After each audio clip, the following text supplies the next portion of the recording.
Mais bonjour, messieurs Dark, Christophe Barbier, monsieur Boulard, enfin voilà, donc je suis entouré de plein de beaux mecs ce matin, j'ai plein de chance.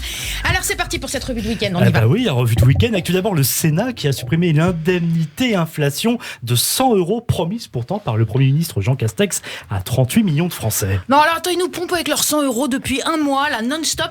Alors ne promets pas dans ces cas-là, tu vois, ou alors mettez-vous d'accord, moi j'aime pas les fausses joies. Donner c'est donner, reprendre c'est voler. Vous êtes, on va faire pareil au moment de payer nos impôts, tu vas voir. Nouveau débat des Républicains hier sur CNews. Eh oui, on s'est régalé, hein. Et la surprise pour Éric Ciotti. Voilà, donc c'est pas ses cheveux qui ont repoussé, mais non, la surprise c'est ses performances, que même lui il comprend pas son talent d'animateur. Si ça continue, il a dit, si ça continue, je vais finir par être élu. L'association Super Héros qui s'associe à l'association Blues Rose pour améliorer les quotidiens des enfants malades de l'hôpital Robert Debré. Ouais, ils m'ont demandé de me déguiser justement en super héros pour aller faire rire ces petits, justement, ces petits enfants malades. Et vous avez choisi quel costume ? J'avais pensé bien sûr à Wonder Woman, rapport au fait que je suis le sosie de Gal Gadot. Quoi ? Un doute, monsieur Barbier ? Absolument. C'est intelligent quand même. Non, ouais, bon, mais je suis... Bon, voilà. Alors, mais finalement, j'ai fini en Wonder Baltringue. Voilà, j'ai pas pu. Alors, attends, excusez-moi, vous êtes déjà rentré dans un hôpital pour enfants, il y a peu de choses plus injustes. Alors, du coup, en mode grosse lâche, j'ai promis de faire au moins une collecte avec eux. Tu peux pas être lâche et radin. Voilà, donc je compte un petit peu sur vous pour aller les soutenir. Maintenant, ils font un travail incroyable. En Israël, hausse des réservations pour Istanbul après la libération du couple Oknin, détenu en Turquie. Ah, les mecs sont pas rancuniers longtemps, faut dire que les gars, attends, ils sont interdits de tous les pays voisins quasiment, donc fais-toi 6 ans de vacances consécutives à Eilat. Après je peux te jurer que t'es prêt à tout pour sortir du pays, même partir en escapade à Prague avec Nasrallah s'il faut. Une guide israélienne sur place rassure. Tout va bien, nous leur disons juste à nos clients qu'il faut surtout éviter de mentionner le nom du président Erdogan. Ouais, elle rassure rien du tout, elle, en fait.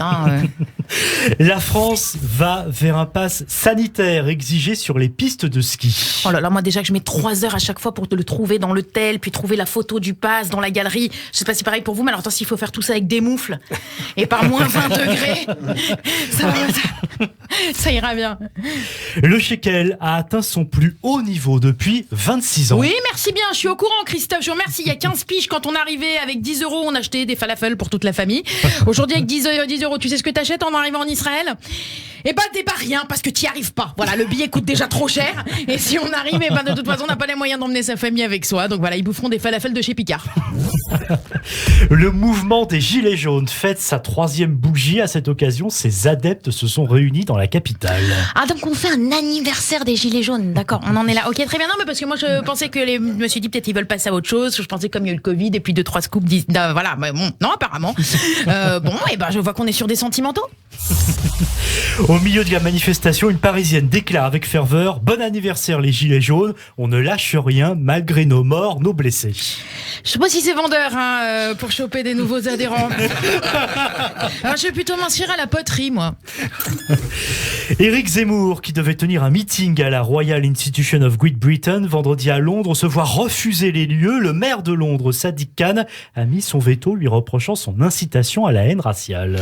Ah ouais. Déjà, vous parlez aussi bien anglais que Ferradian, ce qui me fait plaisir, monsieur Dar. Alors, misken, le pauvre Éric Zemmour, il avait choisi les lieux parce que, tu vois, c'était un truc historique de Royal Britain ou je sais pas quoi, là.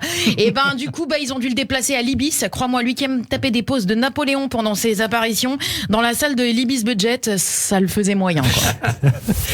Marine Le Pen remonte dans les sondages et creuse l'écart avec Éric Zemmour. Ah ça c'est depuis qu'on l'a vu dans Confession intime avec le marchand sur la 6, on a découvert que Marine Le Pen elle avait plein de petits chatons. Je sais pas si vous avez vu ce passage.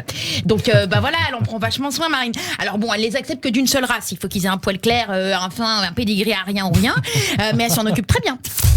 2 militants considérés comme des suprémacistes blancs sont placés en garde à vue. Ils appartiennent à la tendance accélérationniste. Alors après la guerre éclair, l'accélérationnisme, mais qu'est-ce qu'ils ont ? Ils sont pressés ces néo-nazis ? Qu'est-ce qu'ils ont ? Ils ont un train à prendre ou quoi ? L'accélérationnisme est une notion apparue chez les nationalistes blancs américains prenant la thèse si les blancs ne frappent pas le premier, une guerre raciale va les balayer totalement. Oui, c'est une théorie qui a été empruntée aux époux marocains ou saoudiens en fait. Si tu frappes pas ta femme en premier, elle risque de prendre la confiance et de se sentir bien, donc faut y aller. Et puis une éclipse de lune quasi totale a eu lieu dans la nuit de vendredi, mais il est impossible de l'observer depuis l'Europe. Et alors nous en parlez pas ? Oh mais ça m'énerve ça, c'est comme les serveurs qui te disent nous on fait le meilleur fondant au chocolat du quartier, c'est une tuerie, puis après quand tu le commandes il revient pour te dire qu'ils en ont plus. Ah tu sais que ça peut me rendre violente ça, tu sais. Merci Judith. On vous retrouve demain matin à 7h40. Avec grand plaisir. Eh bien, plaisir partagé tout de suite.